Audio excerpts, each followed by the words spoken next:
Bolshevik reforms and the establishment of a dictatorship, 1917–1921. The Bolshevik seizure of power in October 1917 marked the beginning of one of the most rapid transformations from revolutionary idealism to authoritarian dictatorship in modern history. Within months, the Bolsheviks dismantled the democratic institutions promised by the February Revolution, centralized power in the hands of the party, and created the instruments of a police state. The aftermath of the October Revolution, the dissolution of the Constituent Assembly in January 1918, and the introduction of the Red Terror were not isolated events, but interlocking steps that enabled the Bolsheviks to establish a one-party dictatorship by 1921.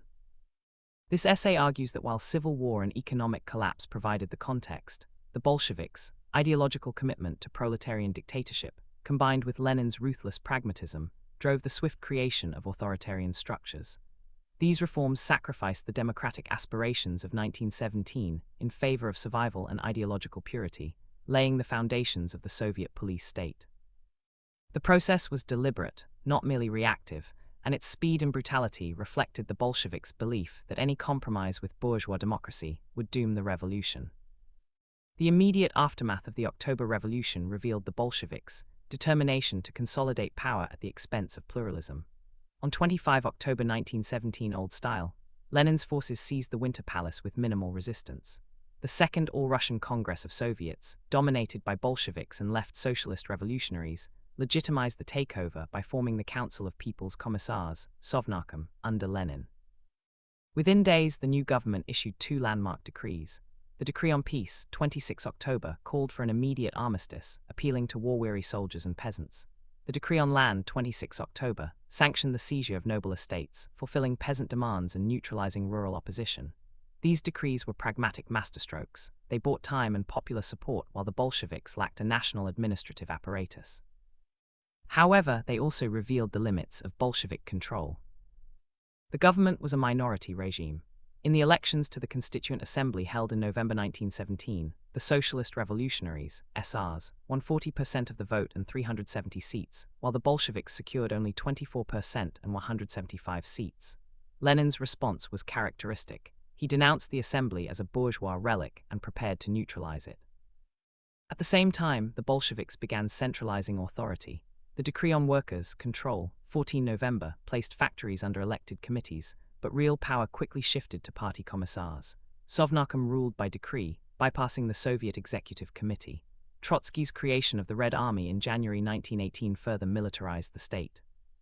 The period November 1917 to January 1918, therefore, saw the Bolsheviks move from revolutionary coalition to de facto one-party rule, justified by the doctrine that the proletariat's vanguard, the party, must exercise dictatorship to defend the revolution. As Lenin wrote in State and Revolution, 1917, the state was the organized violence of one class against another. This ideological justification made compromise with democratic institutions impossible. The dissolution of the Constituent Assembly on 6 January 1918 was the decisive act that ended Russia's brief experiment with parliamentary democracy and confirmed the shift to dictatorship. Elected under the provisional government's rules, the assembly convened on 5 January with Viktor Chernov, SR, as chairman. The Bolsheviks, outnumbered, walked out after a day of debate. That night, Lenin ordered the assembly dissolved by force. Red Guards under the command of the Bolshevik sailor Zheleznyakov dispersed the delegates, declaring the guard is tired. The next day, the Bolshevik-controlled Central Executive Committee ratified the dissolution, claiming the assembly had become counter-revolutionary. Trotsky later justified the action by arguing that the Soviet system represented a higher form of democracy than bourgeois parliaments. The episode was profoundly symbolic. It destroyed the last vestige of the February Revolution's democratic promise and demonstrated that the Bolsheviks would not tolerate any institution that challenged their monopoly of power. Historians remain divided on its significance. Richard Pipes viewed it as proof of Bolshevik authoritarianism from the outset, while Orlando Figes argues it was a pragmatic response to the threat of counter-revolution amid civil war. The truth lies between. Ideology and circumstance reinforced each other. The dissolution was followed by the suppression of opposition parties. Cadet leaders were arrested, and Menshevik and SR newspapers were closed. By March 1918, when the Bolsheviks moved the capital to Moscow, the one-party state was effectively in place. The Constituent Assembly's fate illustrated Lenin's famous dictum, there is no middle way between dictatorship and bourgeois democracy. The Red Terror and the creation of the police state completed the transition to dictatorship. In December 1917, the Bolsheviks established the All-Russian Extraordinary Commission for combating counter-revolution and sabotage Cheka under Felix Dzerzhinsky. Initially modest, the Cheka rapidly expanded into a vast security apparatus. The catalyst for mass terror was the assassination attempt on Lenin by Fanny Kaplan on 30 August 1918 and the murder of the Petrograd Cheka chief Moise Uritsky the same day. In response, the Bolsheviks proclaimed the Red Terror on 5 September 1918. The decree authorized the shooting of all persons connected with White Guard organizations, conspiracies and uprisings. The Cheka was empowered to operate outside the law, with no right of appeal. Estimates vary, but between 1918 and 1922, the Cheka executed at least 140,000 people and imprisoned or sent hundreds of thousands to concentration camps. The terror targeted not only monarchists and liberals, but also rival socialists. Mensheviks and right SRs were arrested en masse. Anarchist groups in Moscow were crushed in April 1918. The policy of hostage-taking and collective punishment became routine. In the countryside, grain requisitioning detachments, proletariat, provoked peasant revolts, which were suppressed with extreme brutality.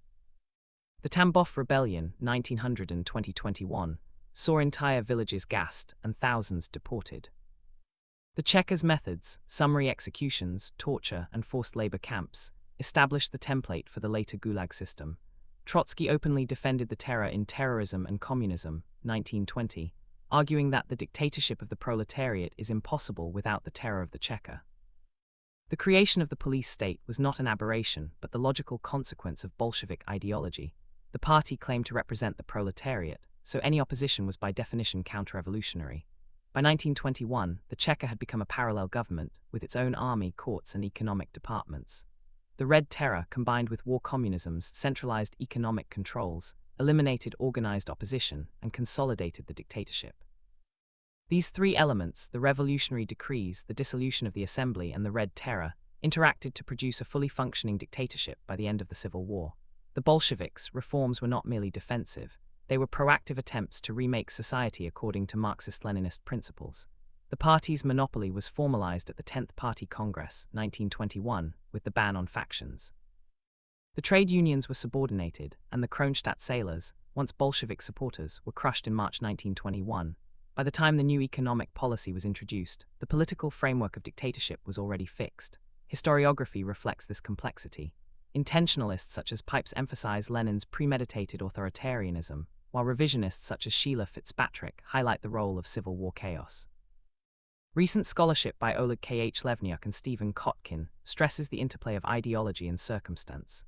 The Bolsheviks genuinely believed that dictatorship was necessary to defend the revolution, yet they also used terror to eliminate rivals and enforce compliance. The speed of the transition, from October 1917 to the effective one-party state by mid-1918, was remarkable. In less than 4 months, the Bolsheviks had dismantled the democratic gains of 1917 and created the institutions of totalitarian rule. In conclusion, the Bolshevik reforms after the October Revolution, the dissolution of the Constituent Assembly, and the establishment of the Red Terror and police state were the decisive steps that transformed a revolutionary government into a dictatorship. The aftermath of October showed the Bolsheviks' willingness to rule by decree rather than consent. The suppression of the Assembly eliminated any alternative source of legitimacy. The Red Terror provided the coercive machinery that ensured compliance.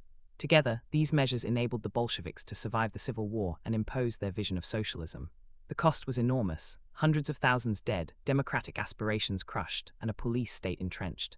By 1921, the foundations of Stalinist totalitarianism were already in place.